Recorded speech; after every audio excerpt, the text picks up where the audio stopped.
Welcome to the Springfield Township Board of Trustees meeting for November 12, 2017 at approximately 5:30 p.m. Mr. Burning, can we have a roll call, please? Yes, sir. Ms. McFarland. Present. Mr. Honolo. Present. Mr. Burning. Present. All the trustees are present. Everyone would stand for the Pledge of Allegiance.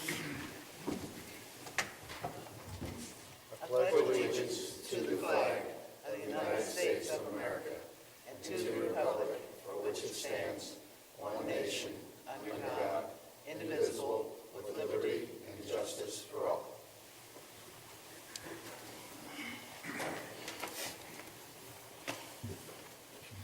Thank you. First thing tonight we have on the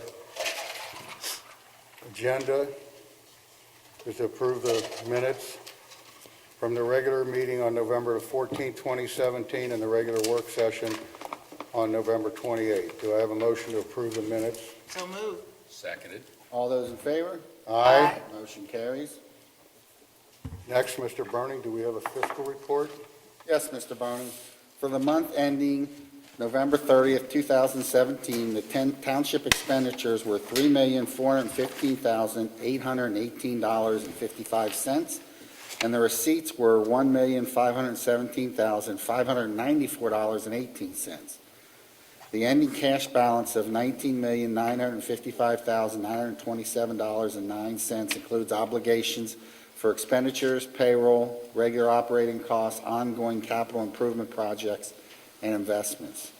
What I do is I request a motion to approve the receipts, warrants, payroll expenditures, updated and current revenue and reports for the period ending November 30, 2017. Do I have a motion? So moved. Second it. All those in favor? And I just want everyone to know that financial reports are available for viewing at the administrative offices weekdays during regular business hours or on our website 24/7. That's all I have. Thank you, Mr. Burning. Next, moving on to our departmental action and discussion items. Mr. Hinnenkamp, do you have a report for us? I do, Mr. Burning. A number of action items, the first of which is consideration by the board to approve the Center Point Preserve Conceptual Master Plan. Just a little background. Is part of the preferred developer agreement that the township has with our developer, which is the St. Francis Group. One of the obligations for them in order to extend the agreement into next year was the completion of this master plan and the approval by the board. It was due that they would submit it by November 30th, and then the board would take action thereafter. As the board's aware, we had the open house for the public presentation and sort of review of the plan. That was conducted here in this room on November the 20th. And really, that's we're now at the stage for the board to consider action on this particular plan. You have a copy, obviously, of the plan. There's also a narrative that goes with it that would be considered as part of the conceptual master plan. It just explains basically in text a little bit more detail as to what each of these elements are intending to represent. If, in fact, the board does approve this tonight, then that would extend the agreement with St. Francis Group essentially another year to November the 30th, which their next sort of milestone would be to submit a final development plan for the first phase of the project, and they would need to do that again by November 30th of 2018 to extend it another year beyond that. And then the agreement sort of runs out very consistently that for each subsequent phase that they submit and get approved, they extend the time. So happy to answer any questions that the board might have, but obviously you were at the hearing and have been working with us as part of this, so there shouldn't be any surprises.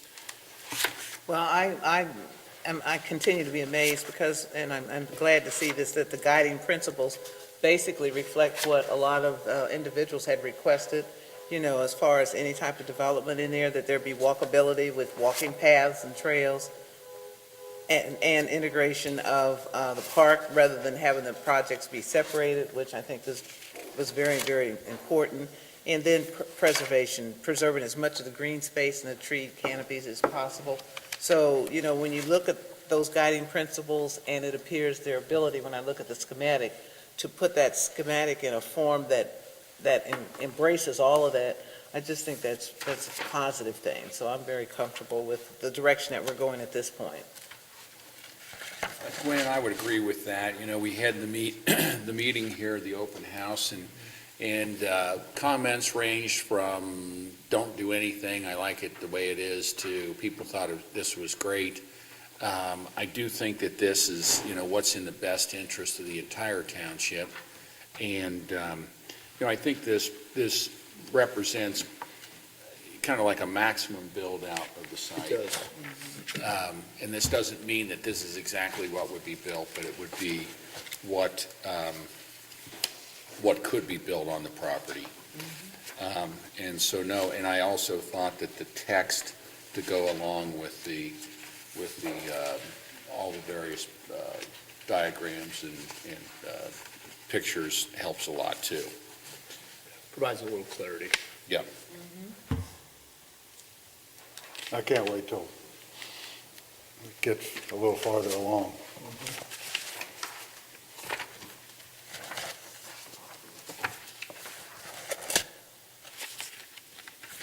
Okay. With that, then, Do we need a motion, Mike? We do. we do need a motion. Do we have a motion? I would make a motion to accept the conceptual master plan for the Center Point Preserve as presented by the St. Francis Group. I second that motion. All those in favor? Aye. Motion carries.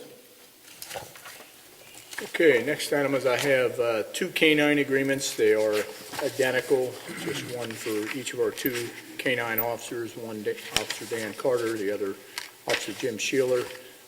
There's really no change to these. This is pretty much word for word what the agreements have been. Just time of year we typically do them. So just need a motion authorizing me to enter into those agreements essentially as written. Actually, the way they're drafted, it's the board signature, so you would be signing them, but you'd be taking the action to approve them. So moved. Second it? All those in favor? Aye. Motion carries. Is that for both of them? Yes. Yes. And the next item is, we have, last year about this time, I think it was, Kim, we had an appointment to the Arts and Enrichment Board, and Debbie Vargo was appointed at that time, but given the fact that you were staggering terms to make sure that board members all didn't come off at the same time, her term was for 1 year. This appointment is actually made and appointed by the Class 1 members of the Arts and Enrichment, but the board has the opportunity to recommend this individual, and so it is being recommended that Debbie be reappointed for a 2-year term, or at least what we're suggesting, and then looking for a motion from the board, which would actually serve as a recommendation to the Class 1 members of the Arts and Enrichment Board, which are Kim, Tom Schneider, and Karen Dills, correct? I'm actually not a board I'm member. sorry, it's Tom, it's Kim Cox, and Karen Dills, sorry. Old habits Just die said hard. Kim. Old habits die hard, so, yes. So moved. Seconded. All those in favor? Aye. Motion carries. The next item, and Chris, you can jump in here if you've got anything to add, but we did have, we did receive two bids, two different bidding components, one internally for Township lighting, to do some lighting retrofits, and then the second one was for street lighting out in a quarter. We have reviewed those bids and I think come to the conclusion that the return on investment at this time does not justify moving forward with either one of those bids. So I would recommend to the board that we reject both of those bids. Laura, I don't know if there's anything, trying to recall if there was anything special in those bids that require any action other than that. No, you But just I think reject it's them. just essentially based on the ROI, meeting, not meeting the expectation that we had hoped. With that, I'll make a motion to reject the bids. Second it? All those in favor? Aye. Motion carries. Then just by way, excuse me, by way of discussion items, the bid opening for the Winton Road Lakeview Park project was bid last week, I believe it was, late last week, Mike. And this is actually this is a project that the Township's portion is the Lakeview Park. We're doing this in conjunction with the Hamilton County Engineer, which is be responsible for the Winton Road. But we are partnering with them with one contractor, so this is something that is actually being handled by the county engineer on our behalf. The good news is that the total cost of the project was for $3.1 million, and the apparent low bidder has come in at $2.7 million. For the township's portion, we had estimated our portion of this project to be $794,000, and that portion of the low bid, which is from RAC in Ballauer, it was for $639,147. So some decent savings there, almost $150,000, yeah. So, Right. good potential savings. This is a loan project for us, so this is not a piece where we're getting skip money. We are handling all of this project, but we did get it as a loan, so those savings will be 100% back to the township, and then we have a interest-free 10-year loan to build this project. So we are anticipating, Mike, I don't know if the county's taken action on this or to accept it, but we're anticipating that the commissioners will have a meeting here in the next couple of weeks. They'll probably award the contract in one of their January meetings, that's my understanding. So, anyway, no action required by the board, just wanted to pass that along. Win-win for the township and the county. Good news, and hoping to get this project underway. The county piece will probably start as soon as it's approved, sometime early in January. Our piece more likely, probably more to the March timeframe. So, staying on that theme, good news on SCIP. We talked about this at our last meeting. We had a pretty good feeling, but didn't know 100% sure, but now it is official that the township was successful in receiving 3 projects through the most recent round of SCIP application. Those projects are the Brentwood Village, Glenwood Forest, and Brentwood Heights. We expect that construction for all 3 of those projects to be in 2019, and that's about $1.1 million worth of grant money. It's a 50% kind of grant match for the township, so we already know that in 2019 we've already got $2 million worth of projects, in excess of $2 million of projects scheduled. So great job. We mentioned this last week. I really take my hat off to Mike for the way he crafted the applications, and we're getting about a third of the money available, and this is probably the lowest amount for SCIP for the entire county, and we're getting about a third of it. So Great job, Mike. Incredible. That's when you stay at the table, isn't it? No matter what. Thank you. Chief, you want to talk about the Ohio Volunteer Firefighters Dependent Fund Board meeting? Yes, thank you, Mike. The Ohio Firefighters Dependency Fund of Springfield Township conducted their annual meeting tonight, on December the 12th, at 5 p.m. The purpose of the meeting was to elect board members for the one-year term. The annual meeting is required by sections 146.03 and 146.04 of the Ohio Revised Code.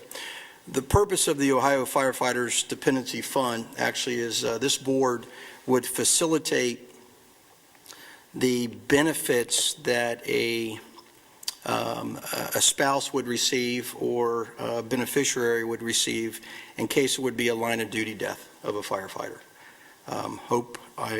We never have to do it, but that's what that board is there for. Tonight we elected the following members. Trustee Gwen McFarland, Trustee Mark Burning, Springfield Township Fire Chief Robert Leininger, Springfield Township Lieutenant Paramedic Firefighter Tom Sarvis, and retired Springfield Township firefighter and resident Norbert Gilman. Chief Robert Leininger will serve as chairperson, and Fire Lieutenant Tom Sarvis will serve as secretary. Thanks, Chief. Probably stay right with you. Good news to report regarding our ISO rating. Yes, thank you. For those who are in the audience and viewing, the ISO is an insurance services office. It is a regulatory agency that basically evaluates the capabilities of every fire department across the country. There are 47,000 fire departments that over a period of time, they will ultimately rate and establish a rating. The rating goes from 1 to 10, 1 being the best, 10 maybe not so good. But the goal is the lower the number, the better the quality of your fire department. And that's based on the capabilities of your personnel, the equipment that you have, response time. There's a very extensive evaluation and criteria that you need to meet. The other component is communications. They evaluate the Hamilton County Communications Center, and then also our public water supply. And we're very fortunate to have an excellent communication system, and then also we have very good public water supply. Unlike some of our rural neighbors that have to tanker in water, it's nice just to have those fire hydrants strategically placed throughout our township. So we take full advantage of that. But on November the 20th, we had a ISO rating team that came down and put us through a lot of or scrutinized a lot of our operations, looked at documents, looked at our capabilities, and I'm very pleased to announce that we went from a 3 and dropped to a 2. The nice thing about this, and which ideally represents the quality of our department, is that when you compare it across the country, the 47,000 fire departments, only 1,324 earn that ISO Class 2 rating. So we are in the top 3% of the fire departments across the country out of those 47,000. So I'm very proud of that. I'm proud of my staff, and we appreciate your support to allow us to buy the equipment and to train our personnel in order to achieve that milestone. And very proud of my personnel. Chief, you started 21 years ago as a 5. That's correct. So we've gone from a 5 to a 2 during the tenure of this department. Yeah. That's awesome, Chief. Thank you. What were those statistics again? You said we're in the top 3% in the country. There's 47,000 fire departments, and 1,324 have an ISO 2 rating. That's a pretty powerful economic development Yes, it tool is. as well, to tout that. A lot of industrial users look for the ISO ratings of the community in which to locate in, so that is something that we can utilize in our economic development efforts. It'll make their insurance rates lower. Typically, yes. Yep. Yeah, and that's ultimately what it's for. It's for the insurance industry. The underwriters use that to establish, basically your insurance premiums for your property insurance, your fire and casualty type stuff. So the homeowner, it's beneficial to the homeowners in our town. It could, because It of, has some implications at the end. well, the larger your premium, Yes. the larger the potential is for savings. If you have a relatively small premium, you're probably not going to see that much, but a larger commercial carrier, absolutely, there could be some significant savings there. Chief, you and your squad always do a great job. Thank you. Tip my hat to you again. Thank you. Well, I think this shows that when you establish a goal, most of the time you think of it, you accomplish it within maybe a year or so. This one took 21 years. Wow. So I think the key is here persistence. So, we're very proud of that. Thank you. So when they changed the classifications, why did they do that? They went from a X and a Y, right? Well, over their period of time, they've changed some of their rating criteria to give us, and what's unique about Southwest Ohio is that it's all about collaboration. And we respond with our neighbors, and that's kind of a unique model throughout the United States. And it took us a while to get credit for that. So when Colerain comes into Springfield Township and they share their fire equipment and their personnel with us to fight a fire, in the past, we didn't get any credit for that. But after some lobbying and convincing the Insurance Services Office people in New York, they finally caught on to our concept and recognized the value of that, and then they started giving us some credit. So that's where the line of communication comes in. Yes. Rob, I hate to bring this up, but you owe Chris Gilbert a little kudos on getting it too, right? Yes, there have been some other changes. Thought you might let me slide that one by. One of the things that we got credit for this time around was really the addition of our Code Enforcement Division. And if you recall, last year, it was really the vision of Mr. Gilbert to take our code enforcement, which is the zoning and the property maintenance, and basically roll that into our fire department, fire inspection division as well. So now it falls under the auspice of the fire department, and also with Chris's oversight, we're able to not only do fire inspections, but we also do zoning inspections and property maintenance inspections as well.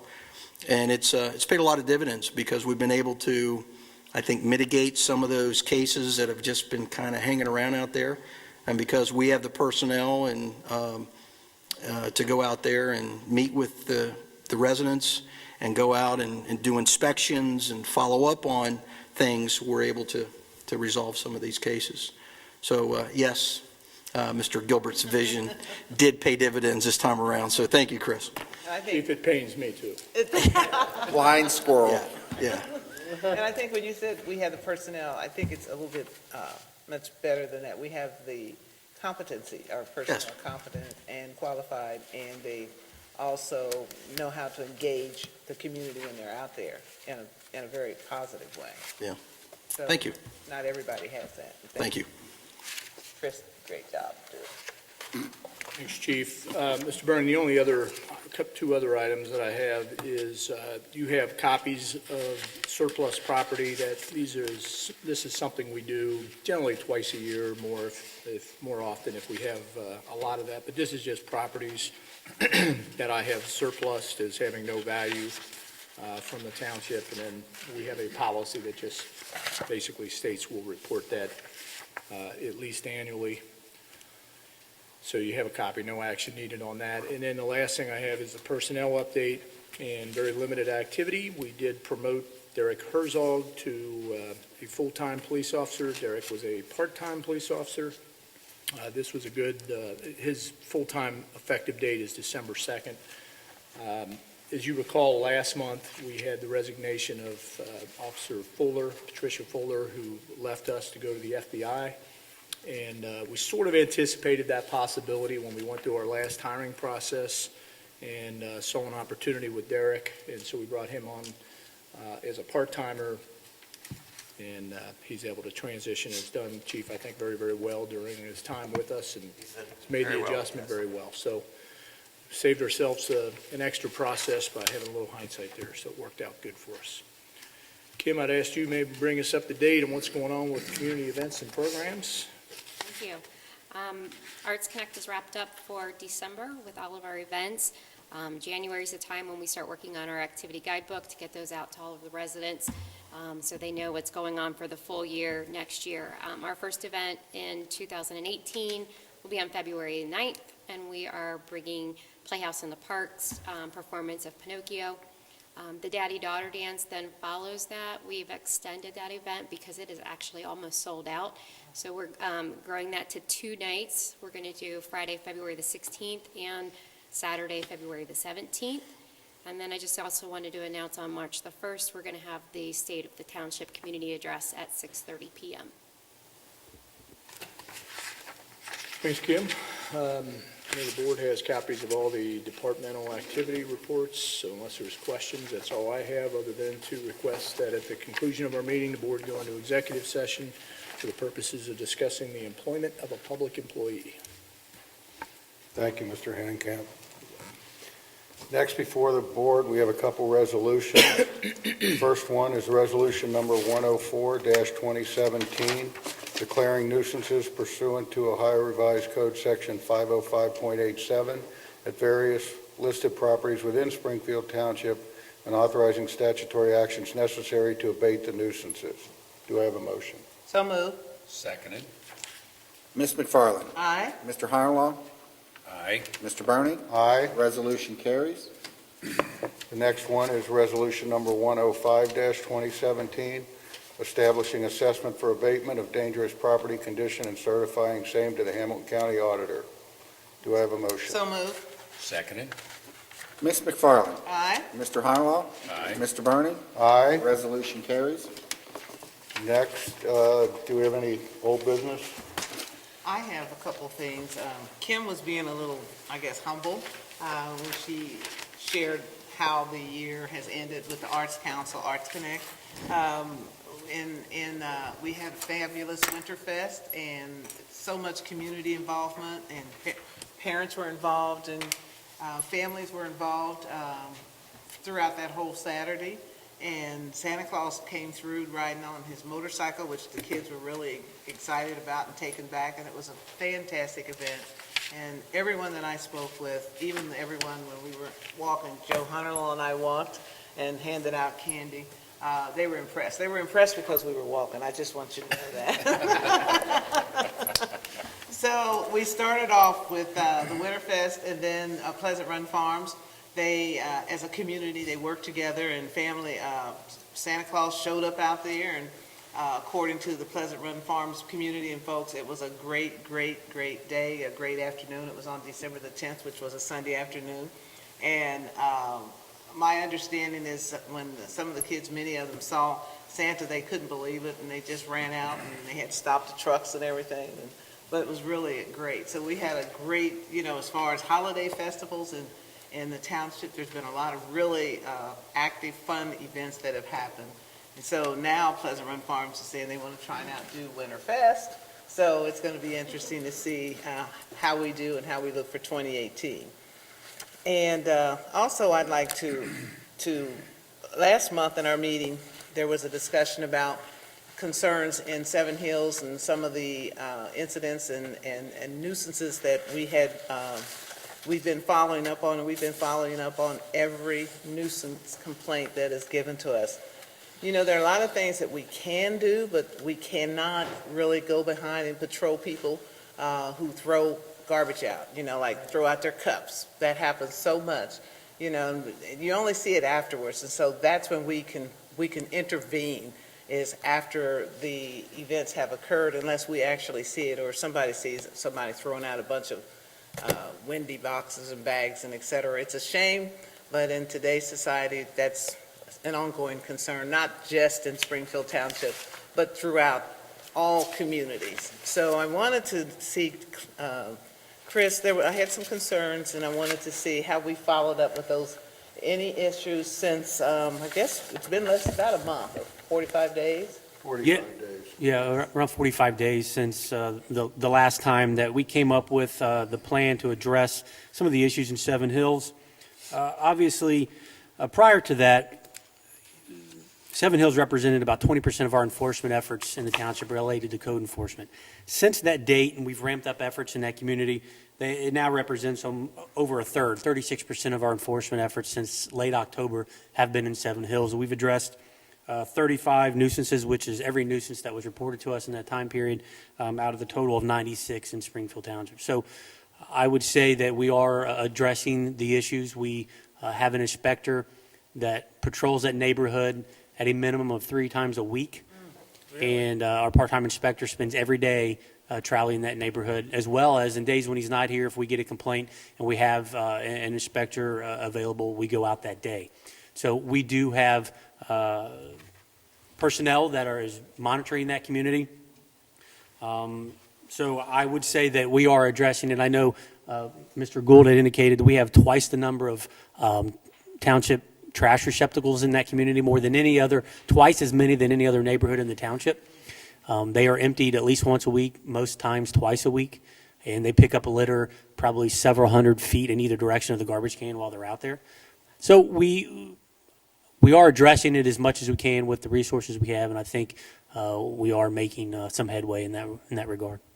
Thank you, thank you, thank you. That's all I have. Joe, did you want to say something? The only thing I wanted to say, Kim, is just what an excellent job you did on Winterfest. And it really, I know it was a team effort. We had our service department, Public Works, these guys were all there setting up, tearing down, doing all this stuff. The firemen were there around the fire pit, in the middle to make sure nobody got hurt. We had the police and the explorers out here directing people, and it was a great team effort. I was there that day. We had great weather, and just everybody came up to us. Were like, "This is great. This is so nice." And it was great to see how you kind of took Winterfest and completely reimagined it, and made it a lot better. So it was a blast, and I know I saw the pictures of the kids in your office yesterday, and that tells the whole story. Says it all. Yeah, it was a really amazing event, and it started honestly with residents. We got a resident committee together, and we asked them to reimagine it. So a lot of the ideas and stuff were not my own. They were from the residents, and where there was a lot of pushback of that's the impossible, it was kind of neat to see it actually become possible. And again, we couldn't have done it without the huge team effort, especially from the service department, that really helped create it. And I think the one thing that should be said is that the cost of this entire event was paid for by sponsors, corporate sponsors that, stepped up, and they certainly deserve our thanks as well. Absolutely. Yeah. Absolutely. And the schools, I think, pretty much all the schools, Yeah. the major schools We were had represented. 5 schools involved, and they participated by volunteering, decorating trees. They were in the art show. They were in the parade. They did performances at the event. So there was a lot of coordination involved, but the schools really stepped up, and it was the first time I think that we've been able to do that so successfully. So I was really proud of it. Anytime you can get the whole community involved, that makes it a better event. That's the key to success. And the band played on, especially the Warriors, especially Winton Woods after they had that they came in, was it second place? They lost the state champion. Right, but they they still won, because they went all the way and came in second place. And so the band was kind of still energetic and really excited about that, so they really played their hearts out. So did Mount Healthy. Yes, and Mount Healthy as well. Do we have any new business before the board? I have none. Okay. Moving on to citizens' participation. If anybody would like to address the board, if you could come to the podium and state your name and address for the record, we appreciate it. Would anybody like to address the board?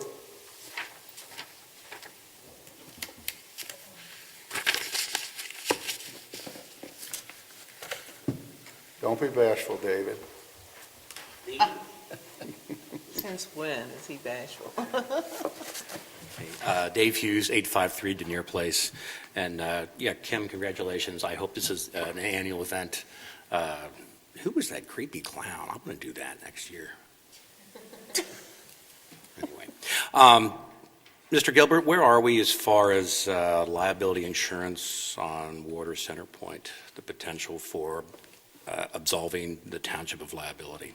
Well, actually, I talked to Chris, and basically he talked to them, and it's basically up to the board at this point.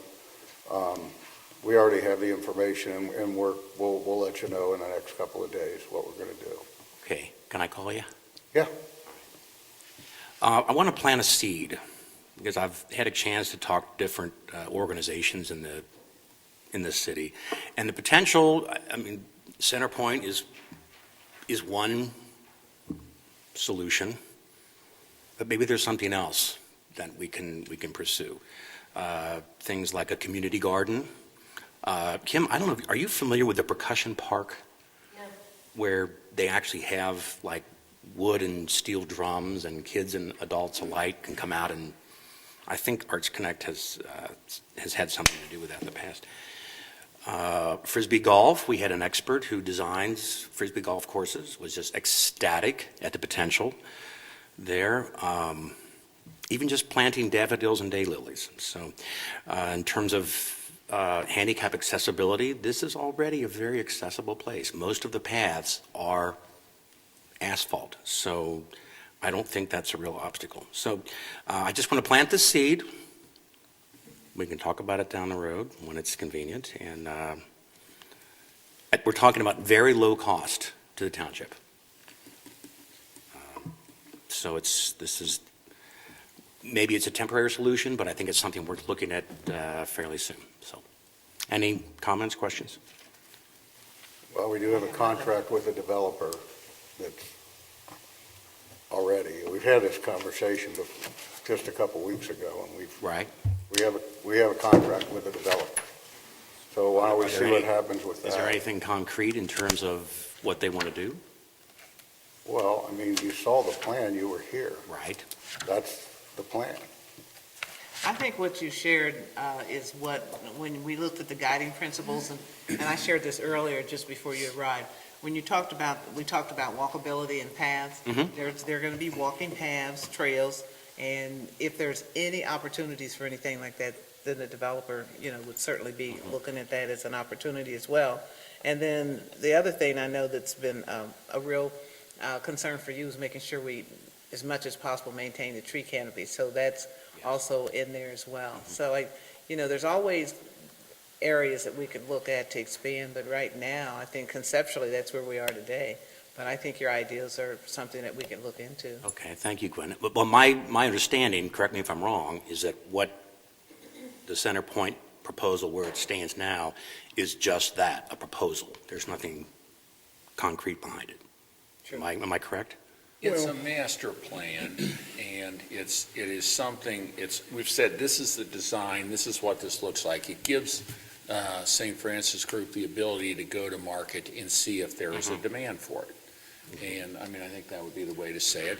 It doesn't mean that plan is exactly what would get built, and quite frankly, as we said, that plan probably represents the maximum of what would get built. Right. It could be something That's different. been stated by Mr. Gilbert himself. Yeah. So, but that's kind of where we are. So we approved that tonight. We approved what they submitted to us. Right. And so now it's the next step in this is for them to see if there is a market or not. Okay, thanks for explaining that. They have 1 year, Dave. It basically extends their agreement for 1 year, and then they have 1 year to bring in phase one. Then what?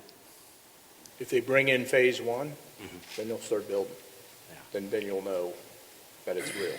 If they do nothing in that year, then I think, then it's a different conversation for the board to say, okay, they were unable to move forward with it, whether they're going to request more time, depends on where they're standing, or they might say, hey, we don't think it'll work, and then I think that's when it has to be reevaluated. Okay. Do we have to wait a year? That's the agreement, yes. Okay. All right, Mr. Burning, I guess I'll talk to you next week. Probably later this week. Okay, sounds good. Thanks for your time. Thanks. Would anybody else like to address the board?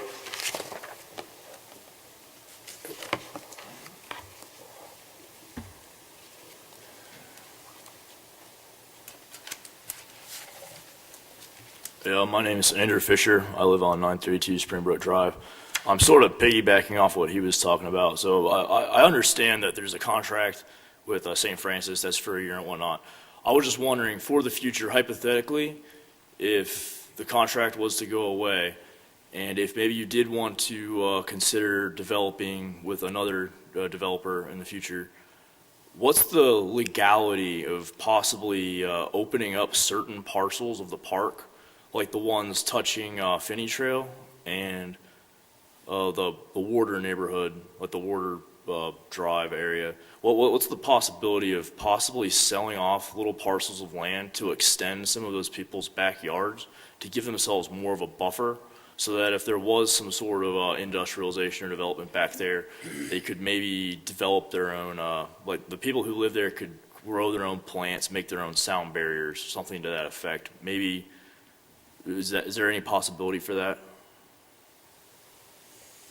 I mean, I mean, at this point, we have the plan for Center Point Preserve, and if that doesn't work out, then obviously we'll be going back to the drawing board as to what to do or not to do. You know, whether we'll leave it the way it is or whether we'll exercise, you know, a Frisbee golf type of thing or Specifically, what I was thinking is that if it didn't work out, what I would try and do myself and like try and get the Keep Water Wild group to do is to negotiate, get a grassroots movement started to negotiate buying little parcels of land that connect to houses. Not necessarily worry about the main bit, but just to give the people who live close to it a chance to create a buffer zone. I understand exactly what you're talking about. Certainly, you know, one important component to the overall master plan is that there are buffers between, you know, what the uses might be on Center Point and adjoining property owners. And, you know, if you look at the plan, there is buffering in this. And that's something, again, that it's not, we haven't, you know, a specific, you know, an actual specific use and a plan hasn't come to us yet, so we don't know. But I mean, just to be honest with you, probably, well, we'd have to have more specifics, but I would think we probably wouldn't start selling it off in little chunks. I mean, there'd have to be, you know, there'd have to be some kind of a, you know, more detailed discussion with it. You know, we're open to everything and anything that's good for the, you know, the entire community. But we'd have to, you know, look at the specifics. But I just want to like point out one of the key parts of this is we are including buffering, you know, between whatever, say, a use might be at Center Point and adjoining property owners.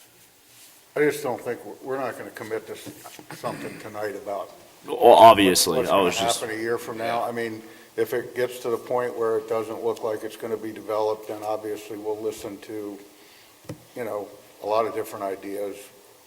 Or, as Dave would like, leave it alone. So, I mean, I don't know what we're going to do. I think right now we have a plan on the table. If that doesn't work out, then we'll look at other opportunities or ways to, you know, make it benefit the township in another way. So I guess right now, I don't want to give you an answer today, and then a year from now you say, well, you said, I don't know. I gotcha, thanks. But I get what you're saying, and believe me, if it doesn't work out, we'll definitely talk to the community and find out what ideas there are and figure out what the best, you know, way to use what we have there to the best of our ability. So we're not against anything. It's just right now we have a plan on the table, and that's what we're working for. All right, thank you. Would anybody else like to address the board tonight? If nobody else would like to address the board, I would entertain a motion to adjourn the meeting. We're going to Go in, I'm sorry, we're going to go into executive session, For the purpose of discussing public employee. public employees' employment, Employment of a public employee. yes. So moved. Second it? All those in Aye. Roll call. Roll call. all those in favor? Roll call. Oh, roll call. Ms. McFarland? Aye. Mr. Honalaw? Aye. Mr. Bernie? Aye. We're in executive session. We would like to wish everyone, the staff and the trustees, everyone, happy holidays. I can go through the whole litany of them, but I don't want to, because if I miss someone, they would be offended. So I'm just going to say a blanket happy holidays, a happy new year, and we look forward to 2018. So thank you, everyone, for coming tonight. You certainly could have been out shopping, but you chose to be here with us, and we appreciate that. Thank you. Thank you. Thank you.